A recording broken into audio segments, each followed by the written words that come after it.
Hello everyone, welcome to Abida's diary. সবাই কেমন আছেন? আশা করি সবাই ভালো আছেন। আলহামদুলিল্লাহ, আমিও ভালো আছি। অনেকদিন পর আজকে একটা লং ডেইলি ব্লগ শেয়ার করব আপনাদের সাথে। আজকে আমার মামার বাসায় দাওয়াত ছিল ইফতারের, তো রেডি হয়ে চলে গিয়েছিলাম তাদের বাসায়। গিয়ে এখানে ইফতার রেডি করা হয়েছিল সবকিছু। এটাই আমার রমজানের শেষ ব্লগ, আর রমজানের ব্লগ আসবে না। অনেক মিস করব রমজান মাসটাকে, আর আপনাদের সাথে এই ডেইলি ব্লগ গুলা শেয়ার করাকে অনেক মিস করব। আসলে রমজান মাসের ভিডিওগুলো একটু অন্যরকম হয়, তাই অনেক মিস করা হবে, আর আপনাদেরকে অনেক মিস করব। তো আমাদের 24 রমজানের দাওয়াত ছিল মামার বাসায়। দাওয়াত পরের দিন ওখানে 25 রমজানে আমরা আজকে ভাত রান্না করা হচ্ছিল ইফতারে, তাই জন্য এখানে মাংস ভুনা করা হবে। মাংস ভুনার জন্য এখানে পেঁয়াজ রসুন তেলের মধ্যে দিয়ে দিলাম, আর দিয়ে দিলাম টমেটো কুচি। আচ্ছা, ঈদ তো আসলে আসছে, কার কার শপিং হয়েছে অবশ্যই কমেন্ট করে জানাবেন। আমার কিন্তু শপিং হয়ে গিয়েছে, কার কার বাকি অবশ্যই কমেন্ট করে জানাবেন। আর কে কোন কালার ড্রেস কিনেছেন অবশ্যই কিন্তু কমেন্ট করে জানাবেন। রমজানও শেষ হয়ে যাবে আর কয়টা দিন মাত্র,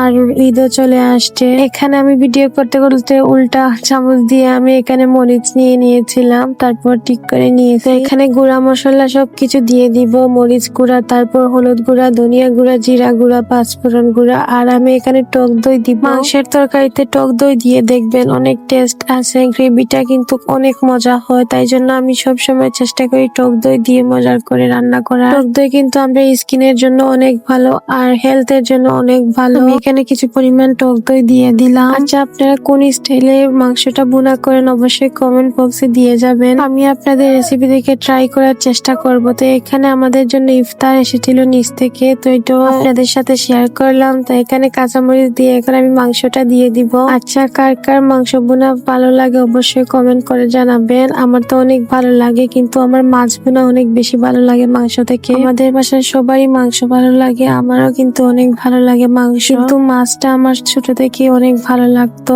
আমার রুই মাছটা অনেক বেশি ভালো লাগে। তো মাংস রান্না করা কমপ্লিট। এদিকে আমরা সন্ধ্যার সময় এসেছিলাম চা খেতে। চাটা খেয়ে এসে আমি বাসায় একটি স্কিন কেয়ার শুরু করলাম। আমি বিটরুটটাকে নিজেই এখানে পাউডার বানিয়েছি, আপনাদের সাথে শেয়ার করেছিলাম। ওই পাউডারটাই আজকে আমি দিয়ে স্কিন কেয়ার করবো। তো এখানে পাউডার নিয়ে নিলাম আর টক দই নিয়ে নেব। আমি কিন্তু আমার নিজের হাতে এই বিটরুটটাকে আমি পাউডার বানিয়েছি। আর বিটরুট কিন্তু আমাদের স্কিনের জন্য অনেক ভালো, একটা ন্যাচারাল গ্লো দেয় আর অনেক সুন্দর করে স্কিনটাকে। আর টক দইকে কিন্তু ন্যাচারাল ক্লিনজার বলাই যায়। এটা কিন্তু আমাদের মুখের সব ময়লা দূর করে 10 মিনিটের মতো রেখেছিলাম, তারপর ধুয়ে নিয়েছিলাম। তো আজকের ব্লগটা এই পর্যন্ত। সবাই ভালো থাকবেন, সুস্থ থাকবেন। আল্লাহ হাফেজ।